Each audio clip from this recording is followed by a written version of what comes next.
Hello everyone. ఈరోజు నేను మన తెలుగువారి ప్రసిద్ధ వంటకం గుత్తి వంకాయ కూర గురించి మాట్లాడబోతున్నాను.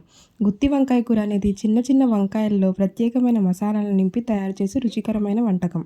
నేను వీడియోలో చూపిస్తున్నట్టు ఈ మసాలాలన్నిటిని బాగా గ్రైండ్ చేసేసుకోవాలి. తర్వాత గుత్తి వంకాయలని బాగా వాష్ చేసుకొని ఈ విధంగా కట్ చేసేసుకొని మిక్స్ చేసిన మసాలాలను అందులో ఫిల్ చేసుకోవాలి.